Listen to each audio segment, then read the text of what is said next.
Good morning, and welcome back to How to Start a Game Company. This is Przybylski with D20Studios, and I am very pleased to announce a new partnership. We're taking the show to the University of Utah and the EAE program. And for those of you out there that may not be familiar, the EAE program is actually the top-rated game development program in the world. And I am just so honored to have the privilege of being here and to introduce you to Logan Erickson, who is an aspiring producer. He leads the Geekwave radio show here and also is a game designer. Yeah. Logan, tell us a little bit about yourself. Yeah, no, definitely. So I work with University of Utah Student Media, and we are so honored to be working with Przybylski here, and I'm working on this new show about how to start a game company. The idea behind this is that, we have a lot of students in the EAE program who they're aspiring game developers, they're wanting to learn about the industry, they're curious, about just kind of the whole spectrum, what to expect. And when I heard about this idea of what if we did like this weekly show where we talked about how to start a game company, I was like, oh my gosh, there's this niche audience of people who would love to hear about this. And so I then myself producing the Geekwave, and we work with KU Radio and the Crony. I was just like, let's do this. Let's get students involved. Let's start talking about, different topics. Let's record them and make them, these nice compact videos that people can then watch and actually take away some really practical experience. So we definitely want, as part of this, you, the viewers, to be involved with us. Send us questions. If you're interested in being on the show, if you're working on a game, get in touch with us. We are very interested in having this be a learning experience for everyone. Otherwise, for myself, I have been making games since I was about the age of 7, and I absolutely love it. Awesome. Fantastic. Yeah. I want to say a special thanks to Reed as well. He's our video producer behind the scenes here. If you watched the show in the past and you're used to me with my selfie stick camera, we've now got 3 cameras here going, different angles. Oh man, lights, like a backdrop. This is gonna be exciting. This could become a real thing here. It is good. No. Yeah. So we're really excited. So, Logan, you're telling me that the EAE students are currently working on game pitches. Why don't you give me a little bit of a summary and tell me kind of what they're struggling with? Yeah, no, definitely. So we are, let's see, I am right now a sophomore myself, but I have a lot of friends who are seniors this year and going through the capstone class. So they have right now they have been doing pitches, and they are getting ready to move on to prototyping now, and then they will eventually take that prototype and do more pitches. Wow. So they're very much in this state of they're basically trying to sell their games. They want to be the ones, I think they select, it's anywhere between 1 to 12 of the games, of the final choices that actually get made into then full-fledged games come second semester. So is this like a American Idol for game pitches? Yes, you get very up much. there, there's like a Simon Cowell sitting up there, and you're just like, that's just a dreadful idea. Dreadful idea. I dislike your narrative.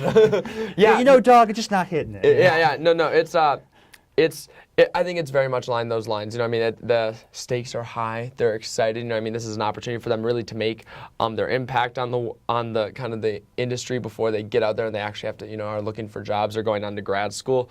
So I have a lot of friends who are going through this right now, and I've been watching them, busy as a bee, trying to get their pitches ready, now working on their prototypes and stuff. So they really are, they're looking for practical, good advice on how do you give a game pitch. How do you give a game pitch? Okay, great. So we're speaking to the creative here. So the key things that you want to focus on in your presentation are going to be the big capital W's. It's the what is the central focus of this, what you're talking about, and then the who you're building it for, and the why. And it all starts with something called a core statement. This is a 1-sentence summary, something you can deliver in under 30 seconds. We call it the elevator pitch because imagine you're in an elevator and you've got a short span of time with an executive here who can produce your game. You really want to wow this guy. You need to make it short, succinct, and to the point, and capture everything about what's awesome in the product you're building, right? So, I don't know, we'll take a modern example, say Pokemon Go. I've been hearing all about this game recently, so I figured it'd be a good example. But Pokemon Go's creative pitch might be something like, step out into the real world and catch Pokemon with your phone, right? So it speaks to the augmented reality nature, the fact that you're connecting to that brand, the Pokemon, and that there's sort of this neat, interesting gimmick where you can sort of have this real world experience with it, right? So core statement's the first part. The next thing you want to do in your presentation is sort of expand on that. Help illustrate and explain what features connect to that core statement so that you can kind of inform the audience how this process is going to feed into that. So for Pokemon, it would be, use your GPS to locate Pokemon out in the real world. Once you find the Pokemon, you can collect and capture them, level them up, and then battle in the arenas, and then get more powerful, then collect more Pokemon, right? These are pretty much the essential features of a Pokemon game. Who's the audience for Pokemon? All right, so you've got this sort of interesting split where, you could say, yeah, it's like, 9 to 13-year-old boys that are, really into this kind of franchise. But then you've also got sort of the nostalgia audience, the kids that grew up the first time around with this thing. They're maybe in their late 20s, early 30s now, and they've all got smartphones. And all of a sudden, it's like this throwback to the Pokemon comes in, and hey, I can go outside and hopefully not while I'm driving capture these critters. Yeah. Right? No. I think that's very true. I mean, and I think that is the beauty of Pokemon Go, and what they really nailed it is the fact that they have such a large audience that they're appealing to. Given, I do think when winter hits and temperatures get below freezing and such, I do think there may be a change. Maybe you get winter Pokemon though. Then maybe that's your incentive to go outside, and put on your jacket, put on your scarf, and go brave the cold. They get little Santa hands and all the Pokemon. Yeah. I like it. And then you can have like snowball fights. That'd be nice. Yeah. Like augmented reality snowball fights. Why have to pick up actual snow when we could just like. See, if you're listening, Pokemon, this is your future. This is your future. Yes. So what else is in the core, the creative pitch here? You want to have, this is the moment for your art director, your artist, and your team to shine. Visual target, concept images, anything that can portray or illustrate how awesome this experience is going to be. Right? So show pictures of the interface, show pictures of what the Pokemon might look like, show pictures of, kind of give that feel for what the player might expect to capture when they see this product. Right? Yeah, so you need, when it comes to the visual aspect, you're trying to get that catch of the eye, right? Yes. Is the idea there, I kind of think is that it's, you want to show pieces of art that are very unique to that setting and non-generic and things that kind of can explain give more details, a picture has 1,000 words, right? Absolutely. Give more details about the game than if you just were to have a plain sentence. Yeah. So, I have not done a lot of game pitches, but in my experience, art has been by far the most valuable. Valuable aspect of it. Absolutely. And then lastly, if you're doing a free-to-play game, which you should all be considering, because at least in my opinion, I think that's the future of game economy now. Games as service, rather. You want to include a depiction of your core loop, right? So this is going to be the experience that your user is doing over and over again in your gameplay.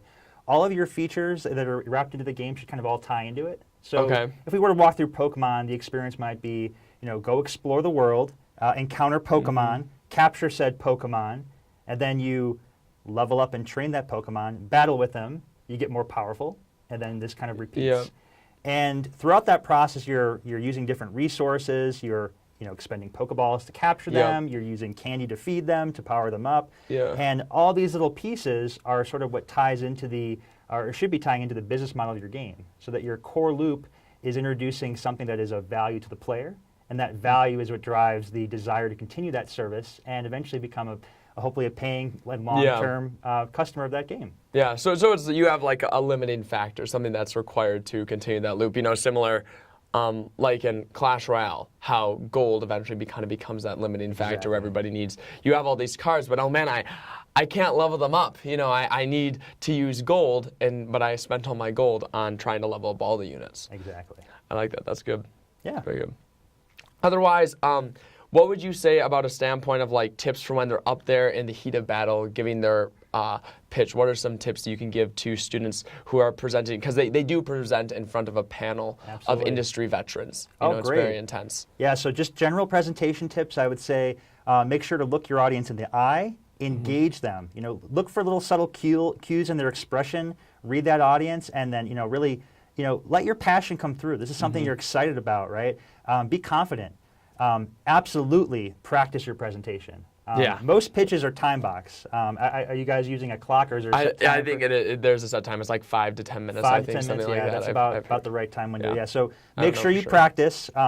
you don't want to necessarily, don't read your slides. You want to, speak to the key points and let just key details on if you're using slides, just key details up on the board. Picture's worth 1,000 words, so ideally use the visual and then sort of speak to the highlighted features from the visual as a great way to engage. And then just be passionate, engage that audience, and let that enthusiasm come through. Be natural. Be natural. I like that. Yeah. So maybe kind of then let's just do a quick wrap up of your points that you hit across. Absolutely. All right. So key points for the creative pitch. Number 1, core statement. 30 seconds or less. Single statement if possible. Describe what is awesome and important and relevant and amazing about your game product. Number 2, supporting features. Highlights, bullet points of the key things that happen within your game that support your core statement. Number 3, visual targets, examples that showcase how the gameplay will work, what the mechanics are, and how they come together for the user. If you're doing a free-to-play game, speak to your core loop and how your game economy works. And finally, talk about your target audience and how this game appeals to them. If you can, talk about how it solves a particular problem for that audience, something that gives them something that other games in the market aren't delivering. I like it. Wonderful. Yeah. Well, there you have it, you guys. How to give a game pitch. Awesome. And we're really excited for this series. I look forward to doing many more episodes. Do you have any last minute thoughts? Go out there, make games. Have a great time doing it. This is Przybylski, and it's another wonderful day in Utah. It is. Thank you so much, you guys. If you have any questions, definitely submit them to us. I will have my email at the bottom of this episode if you are interested in getting involved with the show, if you're interested in having your game on, for us to give advice and talk about it and stuff. So otherwise, have a wonderful day.